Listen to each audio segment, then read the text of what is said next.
Над 150.000 лица годишно остануваат хендикепирани поради употреба на пиротехнички средства. Каква е статистиката во Македонија? Какви примери има на клиниката за пластична хирургија? Денеска разговараме со доктор Гордана Ѓоргиева. Добре дојдовте. Добро ве најдов. Благодарам на поканата. Кажавме дека има 150.000 лица на глобално ниво, а како е во Македонија? Исто ли е вака црна статистиката како вие? Па вака, ова е всушност баш светска статистика, меѓутоа и кај нас бројот, да кажеме, предходно беше доста поголем. Меѓутоа со тек на време пробуваме заедно со Министерството за здравство, со Министерството за внатрешни работи, со некои кампањи што ги спроведуваме да ја подигнеме свесноста на населението од опасноста од употреба на пиротехнички средства, така да тој број континуирано низ годиниве стварно се намалува. Можеме ли да кажеме дека се сваќа од самите петарди, например, кои најчесто се употребуваат за новогодишните и божичните празници, не се играчка, дека треба да се внимава со нив, односно и да не се употребуваат? Дефинитивно. Всушност, тоа нашто не потекна предходната година да ја спроведеме оваа кампања за да прикажеме какви се последиците употреба на овие пиротехнички средства, затоа и почнавме од најмладата популација, бидејќи над 80% од повредените од пиротехнички средства се малолетни лица. Така да кампањата предходната година што ја спроведовме по основните училишта, речиси во сите во градот Скопје, всушност беше кај учениците во основните оделенија, оние 7-8 оделенија, каде што и прв пат се запознаваат со пиротехничките средства и ми изгледаат доста интересно, меѓутоа не ги знаат последиците што све може да се случи од употреба на истите. Верувам дека во спроведување на таа кампања сте виделе или сте слушнале многу анегдоти кажани од самите ученици. Што најчесто велат кога им кажете петардите или пиротехничките средства не треба да ги употребувате бидејќи може да останете без шака? Интересниот момент е што обично кога почнуваме со презентацијата, со најавата за што ќе разговараме, обично они се многу повеќе информирани од нас за тоа какви типови на пиротехнички средства постојат, какви типови на петарди, па почнуваат да се фалат, јас вака кога правам, таму ги најдов, вака ги употребуваме и прво останавме доста запрепастени и изненадени од нивните познавања. Меѓутоа со текот на целиот тек на нашата комуникација, која им покажавме што се може да се случи, кои се последиците, како може да останат и без раце или изгорени или да повредат очи, слепило, сето тоа, малку мислам дека дефинитивно влијаевме на тоа да се намали употребата или да барем да не ги користат сами. Така да до сегашната статистика во последните години донесе до тоа бројот на повредени од вакви пиротехнички средства да биде едноцифрен. Дали имаат поддршка од дома? Тоа е многу интересно прашање кое често си го поставуваме сами на себе. Дали младите кога ги употребуваат, знаат нивните родители за петардите, дека ги поседуваат, што велат во училиштата? Па, нашите познавања е од таа, да кажем, директна комуникација што имавме со основците, меѓутоа мислам дека се промени времињата, така да и самите родители се свесни за употребата на истите и опасностите, така да мислам дека тоа се некои работи што ги прават заедно во школа или скришно од дома. Така да мислам дека целокупните кампањи и сите тие пропаганди за да се подигне свесноста на населението завршија работа. Значи во Македонија статистиката и станува, да кажеме, не е толку црна или станува посветла условно гледано, а најчести пациенти кои ви се? Уште останува, доколку имаме повредени лица, да бидат тие под 18 години. Значи сме имале и 9 годишни деца, меѓутоа и возрастни луѓе. Моментот е нивните непознавања за тоа како да ги употребуваат донесуваат до стварно тешки инвалидитети. Но и купувањето, верувам, значи по пазарите каде што некој нелиценцирано ги направил тие пиротехнички. Секако ние повеќе доаѓаме во допир со нив после тој дел, така да веќе го занемаруваме моментот каде тие се набавени и се тоа, меѓутоа укажуваме на тоа дека еден мал момент на, да кажеме, на забава може да биде доста опасен и да доведе до траен инвалидитет, затоа што обично вракувањето со раце па доаѓа до значи нарушување на шаката примарно, меѓутоа може да дојде повреда и на кожата, до изгореници, до повреда на очите, така да самото опоравување, дури и од најмалата интервенција, е потребно да пројде некое време, па и физикални терапии и прашање според од типот, да ипак станува збор за некоја експлозивна повреда, самиот завршеток на лекувањето, колку ќе имаме најоптимален резултат. Дали има некој најстрашен пример кој може да ни го послушите за лице кое по употреба се стекнало со инвалидитет? Што се однесува... И како реагирало генерално? Па вак, во принцип, доколку станува збор за експлозии, изгореници на лице, нормално дека се случува нагрдување. Тоа е моментот, нели, цикатрикс и лузни од самата повреда. Другиот дел, која имаме повреда на шака, веќе е нарушена функцијата на шаката. Значи, прашање од типот на, бидејќи имаме на шаката многу мали анатомски структури, коски, лигаменти, мекоткивни повреди, во зависност од тоа што ќе биде повредено и до кој степен, буквално може да го наруши функционирањето на шаката и во зависност и од професијата на пациентот може дефинитивно да му влие на целокупното понатамошно работење и функционирање во секојдневниот живот. Сега верувам дека ќе си значитаме за време на празниците наслови, иако не посакуваме дека тинеџер се повредил и така натаму, но ние ги споменавме возрастните. Верувам дека имате примери на возрастни луѓе кои треба да знаат и треба да се свесни за последиците и така не треба да идете верувам во нивните домови да ги доцирате. Се случува, значи, и кај возрастните луѓе, иако еден интересен, да кажеме, момент од последните неколку години, кога имаме повреда на возрастни луѓе, обично се кога сакале да им помогнат на помладите, гледајќи дека ракуваат со пиротехнички средства, па да им ги одземат, па да настане случајна експлозија или ненавремено гаснење и така натака. Така да ги гледаме дефинитивно кај возрастните, меѓутоа на начин кога сакале да им помогнат на помладите кои не биле свесни што и како прават. И се разбира целата таа подигање на свесност за ракување со пиротехнички средства наметна да тие некои експериментирање од порано за да настане поголема експлозија, да биде поинтересна употреба на метални шишиња, тенџериња, се тоа малку да се намали, така и повредите да не бидат така и некој од поголем степен. Како пример хендикеп, кој може хендикеп може да се случи дури да настане ампутација на делови од прсти, па и цела шака. И тоа е нешто, верувам, надоместливо или се надоместува, но многу тешко и никогаш нема биде како порано. Дефинитивно, затоа што ние сме направени, да кажеме, шаката или палец од прстите, тоа што не одвојува, да кажеме, од животинскиот свет. Така да тоа е нешто што го користиме секојдневно. И така и го употребувавме, дури кога разговаравме со најмалите, како ќе пишувате пораки на телефон, а како ќе пишувате домашно. И се тоа така да мислам дека имаше позитивно влијание врз нив за да дознаат малку повеќе. И кога особено кога ги прикажавме и сите оние примери што се стварно може да се случи, како тоа изгледа и колку време треба да се пројде во болница, колку лекување бара, па и понатака рехабилитација на овие повреди, мислам дека добивме.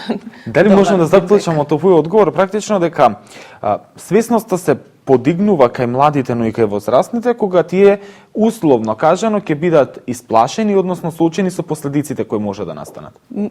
Дефинитивно, кога ќе им ги прикажете на луѓето последиците од некое нивно однесување, мислам дека има повеќе влијание, затоа што вака без да прикажеме што се може да се случи, мислам дека не се свесни, мислам дека е само некоја пропаганда на возрастните за да бидат мирни, условно кажано. Најмногу внимание имаат фотографиите, бидејќи јас видов една од вашите презентации каде што буквално најдетално и најбрутално се опишува како тоа ќе изгледа. Дефинитивно, затоа што тоа баш беа и случаи и примери од нашата клиника со кои ние се имаме сретнато и така да дури ги одбравме оние кои не се толку драматични, за да меѓутоа тоа не е драматично без шака, вие веројатно со многу пострашни случаи се соочувате во. Дефинитивно. Ќе се навратиме на петардите подоцна за да дадеме и препораки до младите, но пред тоа кампањата по училиштата е само еден сегмент од она што вие го работите.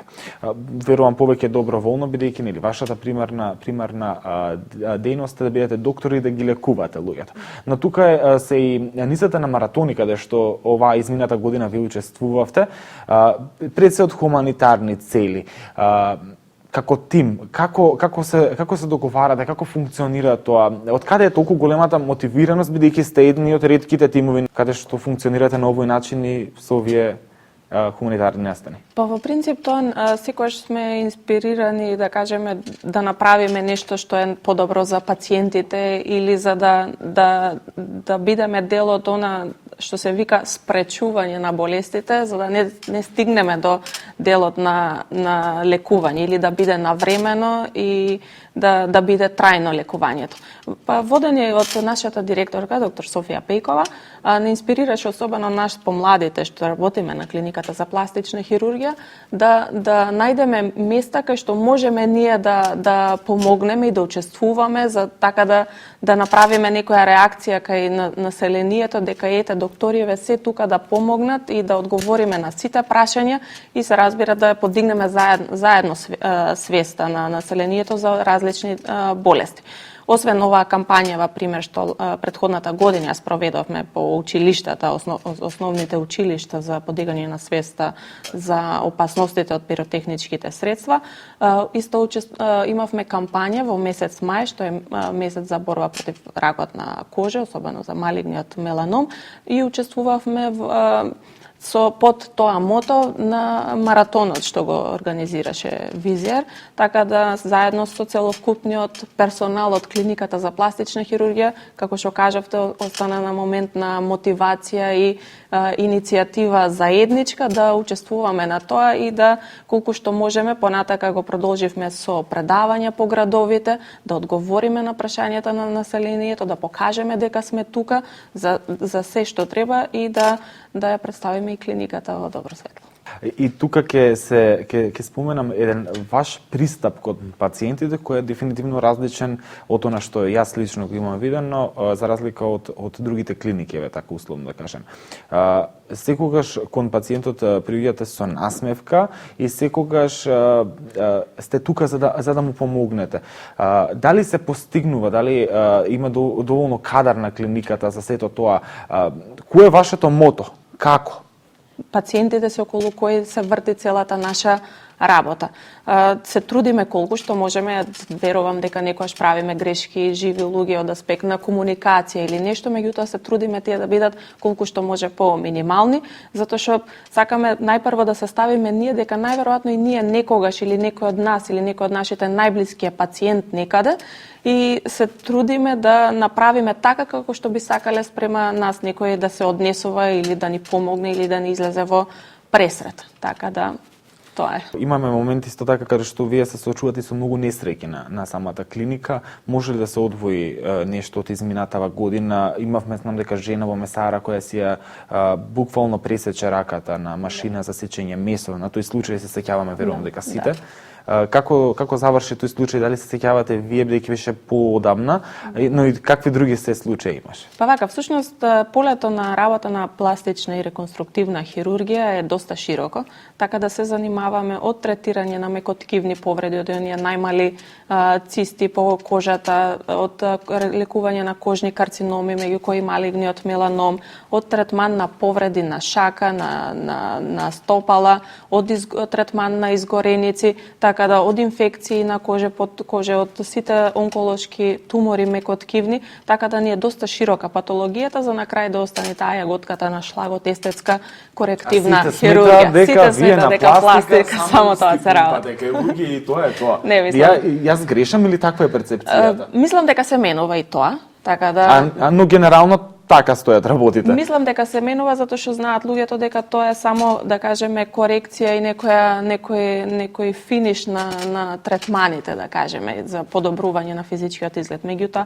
основната улога секако ни е пластична и реконструктивна хирургија. Така да тоа што го спомнавте, тој случај всушност тоа е еден дел од итната патологија што се работи на клиниката. Хирургија на шака, на стопало, во принцип е едно од примарните работи со кои се среќаваме на дежурствата. Обично се доста захтевни повреди кои што бараат лекување долготрајно и понатака и рехабилитација на истите, при што би кажала дека повеќето имаме добар резултат од истите. Кога сме кај примерите, ќе се вратиме на пиротехничките средства. Дали знаете, можеби, на која возраст бил најмладиот пациент на клиниката кој има повреди од пиротехнички средства и како завршиле повредите, односно дали имало можеби некој фатален исход? Па вака, ова обично веќе да кажеме последните неколку години би рекла дека најмладиот бил околу 9 годишна возраст, па се до 70 години. Меѓутоа пак ќе напоменам дека веќе трендот е во опаѓање, така да бројот на повредени од пиротехнички средства е, речиси, доста помал. Но загрижувачки е тоа со 9 години. Да, дефинитивно и тоа е една од работите што не поттикна дека од каде ние треба да тргнеме и која е групата што треба да ја информираме за ваквите работи и кои што се најповредени, а најнеупатени во истото. Како се состои вашиот тим? Постигнувате ли со себе, бидејќи генерално постои перцепција во јавноста дека клиниките кои се државни во Македонија се секогаш преполни, посебно вие како државна клиника каде што доаѓаат буквално граѓани од целата држава. Се постигнували со сите? Има ли доволно кадар? Па вака, сепак Универзитетската клиника за пластична хирургија е терциерно ниво на здравство, каде што доаѓаат и од најмалиот тип на промени до најкомплицираните случаи на нашата клиника и мислам дека со тек на време успеавме да одговориме, да кажеме, на потребите на населението, за да ги згрижиме пациентите, нормално со некој термин на чекање на операции, за да бидат сите соодветно згрижени, оперирани и упатени за понатамошен трет. Во последно време знам дека исто така е зголемен бројот на медицински сестри кај вас, да. Што исто така е за пофалба. Да, значи во моментот на клиниката работат специјалисти по пластична реконструктивна хирургија, се разбира дел од професорскиот кадар, медицински сестри, административен и помошен технички персонал и сите заедно се трудиме да одговориме на потребите на пациентите, да излезат задоволни и згрижени од нашата и да клиника. нема трагични последици од сето тоа. Најтешка операција изминатава година, дали можеле вие да ни изводите? Па имаше доста, реално. Имаше доста годинава, одговоривме, мислам, на доста предизвици. Најголемиот број од тие со добар, успешен крај, би рекла. Бидејќи се, како што кажав, се занимаваме и со онколошка хирургија, и со повреди на шак. Имавме неколку ампутации како резултат на тешки повреди.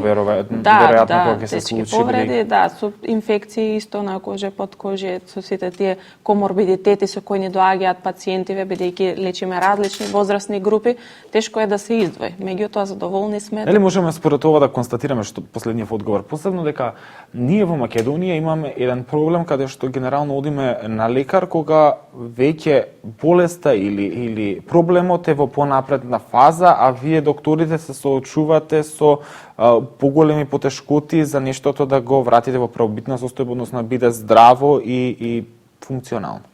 Па мислам дека е тешко да се генерализира, лошо е да се генерализира ова прашање, бидејќи имаме различни случаи, пациенти кои што најнормално го запазиле моментот одење кај матичен лекар, исследување направени, испитување на време на консултација, дошле кај нас, биле оперирани, третманот завршил доста успешно. Се разбира, имаме и пациенти кои што некој проблем го носеле многу години, обично на моментот или дека се плашат од болница или од тој резултат и исход дека подобро е да си бидам дома отколку да не ми прават нешто, да не се случи некој поголем проблем. Така да, за тоа кажам, имаме и совесни пациенти, имаме и пациенти кои што одлучиле покасно да се јават на нашите клиники. Пред самиот крај ќе се надоврземе повторно на пиротехничките средства, бидејќи новогодишните бушикните празници траат прилично долго. Дали исто така може самиот пациент на некој начин да си помогне доколку не ги послушаат вашите совети и да користат натаму пиротехнички средства? Што треба да направи во првите моменти? Значи, оно што треба да го направи, доколку настане некоја повреда или да ги отстрани од себе облека на тоа место, накид, да земе чист пешкир, да може тоа све да завитка, онака да спречи примерно крварење и веднаш да се јави во најблиската здравствена установа, каде што ќе би му била пружена соодветна помош. И на крајот ќе ги се надоврзам на милениците, имаше во самата презентација која имате представувано и на основците, дека и тие може да настрадаат од самите петарди, односно има фатален исход со над 5000, мислам дека беа. Па да, годишно, да. Тоа е еден, да кажем, интересен факт кој што обично ги погодува исто најмалите кои што си имаат дома нивни миленичења, не го знаеле тој факт дека од самата експлозија предизвикува, може да настане срцефудар кај домашните миленичења, особено кај кучињата, така да и тоа беше за нив еден фрапантен податок, што мислам дека имаше позитивен импакт. Да, врз нивното однесување. Ви благодарам, доктор Георгиева, што бевте наш гостин. Ви благодарам што ме поканивте. Тоа беше се од интервјуто за денеска.